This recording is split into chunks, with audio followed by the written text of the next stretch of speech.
Shazam! Fury of the Gods is honestly a pretty good film.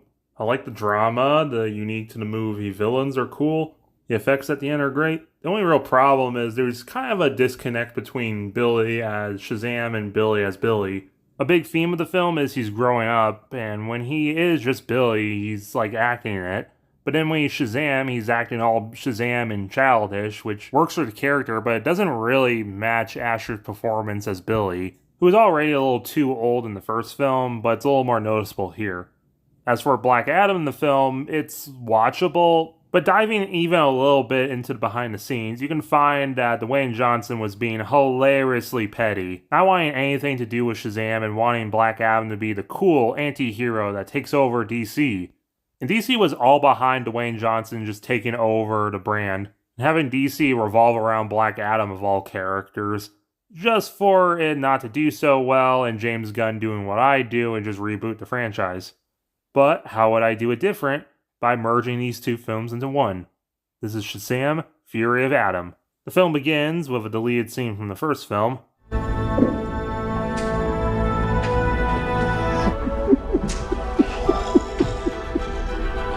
Guys, there's 6 of us and there's 7 thrones. Who's that for? Whoever it is, I'm gonna love them no matter what, because they're an automatic part of the family. And we get a big zoom across the world as a kid narrates about Kadak. It's similar to the beginning of Black Adam film, but instead of talking about the magic crown, the tyrant was looking for orichalcum, mineral from the ancient world thought make-believe, but now it's kind of believed to be early signs of kryptonite on Earth. The tyrant king of Kahndaq forces people into slavery to mine it, to very little success, until one kid arose to try and speak against him. But when the child was nearly executed, he was taken by the Council of Wizards and given the power of Shazam, for being pure of heart and speaking against tyranny. Unfortunately, the power went straight to the kid's head, and the great and terrible warrior did free his people, but then he released the 7 deadly sins and became just as bad of a tyrant. He killed all but one of the Council of Wizards who managed to banish Tef Adam to cross the stars. And it's said that one day he'll return to either free or destroy Kahndaq. Now in modern days, Kahndaq is currently ruled by a terrorist organization known as the Intergang. This is being told by a kid named Amon to his friend Pedro over a video call, and Pedro recognizes Intergang and says, "Aren't those guys fueled by Lex Cola from the news?" And Amon's like, "Yeah, maybe Tef Adam will save us one day." And Pedro's like, "Well, we have a hero here in Philly that's kind of similar, who's actually a hero and won't destroy anything. He even has a family of really cool guys, especially one in green."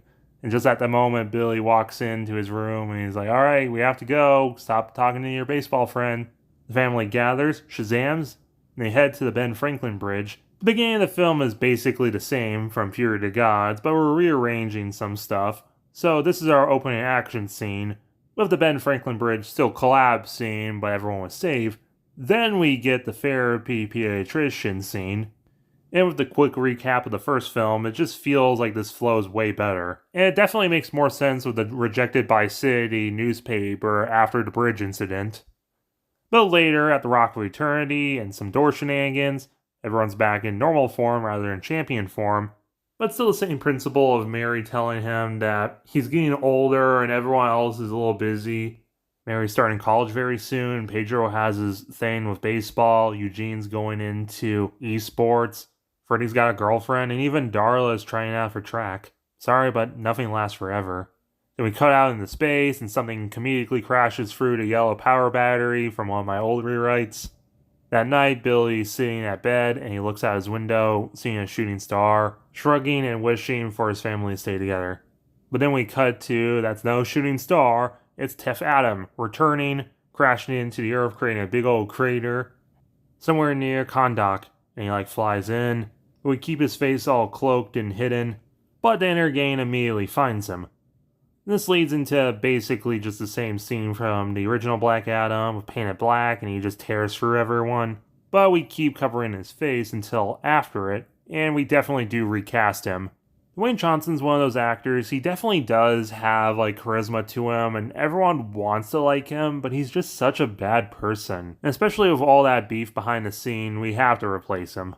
Then we cut to Billy having his dream date with Wonder Woman. for it to be interrupted by the wizard. But isn't he dead-ass dead?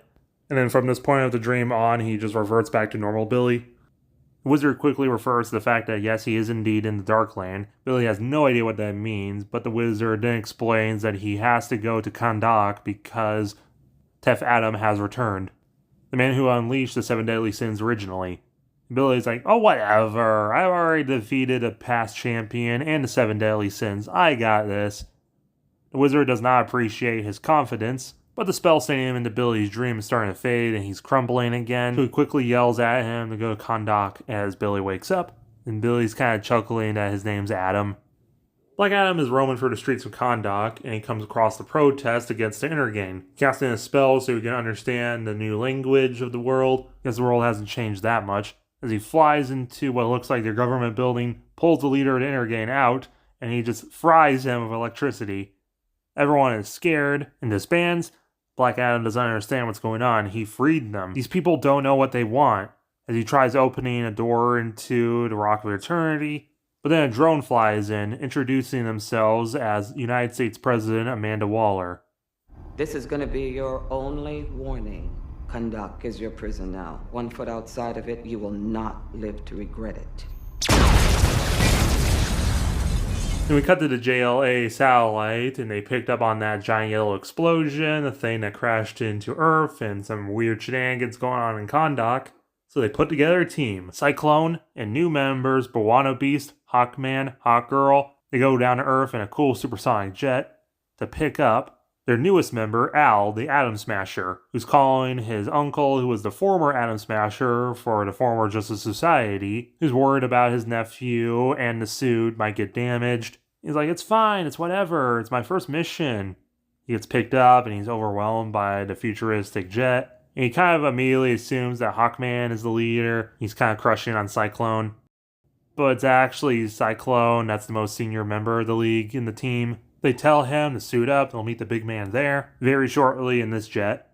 Back with Billy, he's trying to tell everyone about his dream with the wizard, and everyone's like, well, we have this thing called school. Sorry, Billy. If you want to skip class again and be Captain Every Power in the middle of nowhere, you can go ahead. And Billy's like, we really don't have names for our heroes. Whatever, I gotta go. Back with Adam, he's like staring at statues. For Amon to recognize Tef Adam and yells out his name. But the Intergang really does not like anyone mentioning Tef Adam, and Amon is very nearly executed by the Intergang. His mother pleads for his life, but they say that he's still a blasphemer. But then one of them recognizes Tef Adam actually in the air and starts shooting at him. So Adam just zaps them. Amon tries thanking him just for Black Adam to shove him away. And the Justice League's on the scene. The Hawks fly out. They are Thanagarian aliens. They have bird wings naturally. They fly to the top of a skyscraper and Bawano Beast jumps off, just for him to belly flop off of the skyscraper screaming, using his powers to combine two animals, a seagull and a camel, so he can fly himself down. Al thinks that's really gross and he's puking in his mouth, but then he sees Cyclone acting all confident, yeah, I can do this, yeah. Just for them to say for Al to stay in the ship, and they hop out and use some wind to get to the ground. The Hawks try negotiating his surrender, which doesn't really work out well. They're able to actually kind of keep up with him for a bit, but Hawkman goes down first, and Hawkgirl's able to catch some electricity with her mace and throws it back at Adam, knocking him to the ground. Bawano Beast arrives, and he's doing some crazy Bruce Lee monkey-style martial arts on him, just for Adam to toss him away, but out from the dust from the building comes the big man.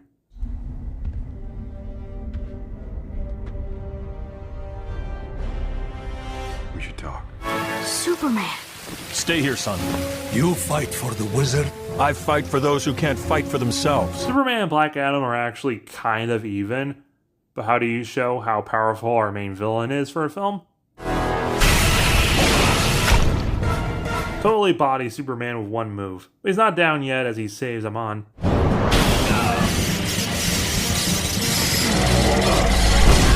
Indeed. You are my physical match, but I sense one critical difference. A vulnerability to magic. Another difference. Heat vision. Cyclone arrives using her wind powers to create a little scaffolding jail around Black Adam. I was thinking, well, this can't just be his first mission sitting around the jet. So he tries figuring out how to set it to autopilot, and he jumps out, kind of running in place as he falls, as the suit finally makes him grow. But Adam's having enough of this, and he unleashes a lot of his electricity, knocking out Hawkgirl, Superman, knocking Cyclone out of the air, breaking free, and he's like lifting off the air until Atom Smasher comes by and kicks him like a football into the horizon. Cyclone's like, nice one, newbie. As Black Adam comedically knocks into Billy, and they like fly up to each other. Billy introduces himself, realizing yet again he doesn't have a superhero name. But the point is, he's his replacement, and this is not his first time taking down a bad champion. The two fight in the air, and Adam completely wrecks house. Billy realizes, possibly, mayhaps, he have made a huge mistake, as he crashes into the ground. The rest of the family sees this on the news on their phones, and they decide to sneak out of class. And Eugene, in the group text, says that he knows a shortcut. I'm smacking around Billy some more, until the family arrives, except for Pedro, who decided to stay behind just in case. There's some fighting, but Adam knows some magic to stop them, but they're all still on the same level of strength, as Atom Smasher tries crushing Adam as he's able just to lift him up and zap him, shrinking Atom Smasher back down. So plan B, as Freddy says, run away! As Pedro's in the outhouse portal and they escape into the room of doors, and Eugene remarks, and that is why I label these doors. Darla wishes that they could be part of the family if they were good. Billy's frustrated, they're still not all working as a team, even against their evil mirror counterpart, only if they knew more about them. And Pedro says that his friend Amon tells him all about Tef Adam, but there's a place that can teach you guys even more. Leading into the room of books, and he meets Steve the Magic Pen. A little bit of shenanigans of Steve, but we cut away after Billy asks who Tef Adam is to see Adam, and he's trying to open the door again, but he's locked out. Furious, but he sees a TV in a store talking about the Ben Franklin Bridge from earlier. Using the map shown on TV, he's able to fly into space and then find Philly. Back with the Shazamily, they learn an anagram of Shazam, and Billy's inspired by this. They finally actually have superhero names instead of just saying the word all the time. Mary as wise as Solomon, Pedro as strong as Hercules, Eugene, with all those video games you prove, with the stamina of Atlas, Billy with the power of Zeus, Freddy with the courage of Achilles, and Darla with the speed of Mercury. But as they walk into the house and through the living room, they see on the news about Black Adam flying around looking for them. They scream, alerting their foster parents, and Billy proves that he's Billy by Shazamming, and also proving that's why the house keeps getting struck by lightning. They all admit that they're superheroes, and Pedro admits that he's gay, he's in a long-distance relationship with Amon, and he only likes baseball because he thinks the guys in the uniforms are really cute, which everyone kind of already guessed. But Rosa accepts them, especially Pedro, even if Billy says he knows he's aging out soon, and he's gotta leave. But he always has a home here. They hug. Pedro and Billy go outside to Shazam again, and they come up with a plan by sending Adam one of the bird note things. He reads the whole thing out loud to himself, brought to you by Gatorade. But basically, they meet up to discuss surrender. Because I'm not like super old like you, but I think I have a few experiences that you don't have. Because I've seen all of the Fast and the Furious movies, lady. It's all about family! Practice this like 12 times, thank you! Adam tries blasting him away with electricity. The family starts actually working together. A Superman arrives. So you're what this is all about. I'm his replacement. Then let's replace him. So the Shazamily and Superman take on Black Adam, working well off each other and doing some cool tag team moves. Eventually knocking Black Adam into a river, but he sees a dam and he decides to burst it. Superman deals with that as the girls come up with a plan and fly off, leaving the guys to deal with Adam. Freddy flies up behind Black Adam, bear hugging him, and tries Shazamming, trying to change both of them, only turning himself. It was worth a shot. Black Adam is not happy to find out that the new champions are all children, as he grabs Freddy by the neck, holding him up. The guys arrive and yell for him to let him go. Is this who I was to protect? Why? When you crush an ant beneath your foot, is this because you are evil, or because you recognize yourself as a higher form of life? Is what the wizard could not understand. Am I not a god myself? Adam says only if they turn back will we let him go. Shazam. Billy says he hold up his end of the bargain, now let him go. Adam's like, alright. He tosses him into the air, he uses electricity to knock down one of those high road bridge things to try and crush the kids. But Cyclone arrives, knocking the bridge away. Cold breath. Another power you don't have. The girl's got the reinforcements as Atom Smasher is able to crush Black Adam now. But he pushes up, tossing the arm in the air, and gets free, which leads into an all-out brawl between the Justice League and Shazam League against Black Adam. And like Wannabes throws a Sharktopus at him. Ultimately, it's the Shazam League working together to knock him down. He's on the ground and he's still refusing to give up. This is not over then. Only death will stop me. You're forgetting option number 2. Banishment. Tawny. And Zeus is like, how do you know my pedia therapist? Lackey, Kid's Guardian Angel, Superhero Talent Scout. Guess I do a bit of everything. The wizard could send you so far across the universe it'll take you 10,000 years to get. No, not again. Shazam! As now the second person who's disintegrated into dust in front of Billy. Aged 5,000 years in a single moment. I thought the wizard was... As a doorknob. Nice work out there, Captain. We love you, Thundercrack. You're the best, Captain Marvel. Lana, it's TV's Michael Gray. Billy Batson from the Shazam Isis Hour. Everyone's really confused about the talking tiger, who introduces himself as Tawny, one of the wizard's many friends from the Seven Realms. I'm from the Wildlands. Everyone's like, what? Realms? What? And Tawny says, you have much to learn to be the champions of the Seven Realms. And Billy's still not really over talking tiger, just made man commit Shazumicide. And he says, this is not even my real form. This is. And he turns into an Afro tiger, and Eugene laughs that he's a furry. But then he turns back into the pediatrician, and he says he stays in this form when he's in this realm. But he knows that Billy loves this form the most of all. So happy ending. A few days later, they celebrate Billy's birthday. He's allowed to stay, but his foster parents got him a camper. And one of the doors in there can take them to the Rock of Eternity, so he can always visit. Going out superheroing, he has a place to stay. But in the Rock, Victor realizes there's 7 thrones. Billy realizes he knows the perfect person to replace Adam. So he finds the staff, and it's like duct taped together. He goes through the outhouse and he finds Amon, and he gives him the powers of Adam, and he becomes the new Shazam member, Vulcan. He would have like the same suit as everyone else, like Adam. I haven't really thought of an actor to play him. I kind of want an Afro Arab actor, but I don't know. Leave your suggestions below. But Vulcan joins the team and everyone's happy, and him and Pedro totally hug and probably even kiss. But on the TV in The Rock, they have a news report talking about the recent events by Glorious Godfrey. How the ShamWow frauds had one of their members create all this destruction around Kahndaq, overthrowing the government for those Justice League criminals. This is their plan, people. These are demons. What do I do, Lord? And I'm not gonna go along with it! That's where this all connects back to the globalists. It's a conspiracy. They're adding chemicals to these cute animal pocket cosmetics to control our minds and enforce their ideologies on the hardworking mercenaries of the Badlands.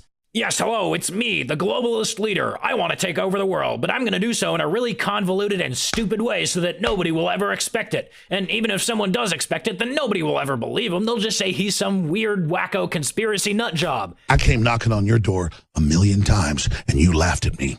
Well, hey, guess what? I've got my own radio show, and that means people listen to me no matter how crazy I sound. Suck on that, globalists. The system and the group collective. Do that, and you'll earn your way to the next level. My heart's big. I like to eat. I like to fight. I like to I like to have children. I'm a human, and I'm coming. Billy's like, why do you watch this garbage? And Dara's like, well, I think his rants are kind of funny. Then he switched to the real news, and there's some Mr. Banjo performing, and he's using mind control on people. The job's never done, so they head out. Then we cut to Dr. Savannah in jail, And after like 5 years, Mr. Mine has finally returned. Time is only an illusion, but their plans are slowly unfolding. As Savannah has made bail by Dr. Ivo. He's a complete idiot, but Mr. Mine has him in his pocket. Metaphorically speaking, he doesn't have pockets. Mesotech has taken over Savannah Industries when you were in jail. And with each other's resources, we will spread our wings, and our evolution will be glorious. And we get a really cool illustrated end credits with some Elvis. Mid credits, we see Billy in his camper. He's like, it's not that bad living by himself.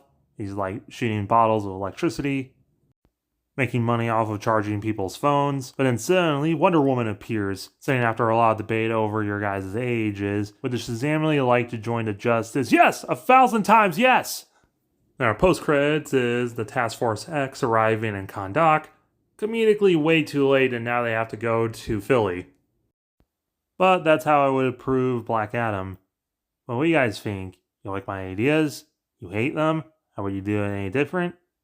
Comment below. And when you're down there, like, share, subscribe, and watch my other rewrite videos.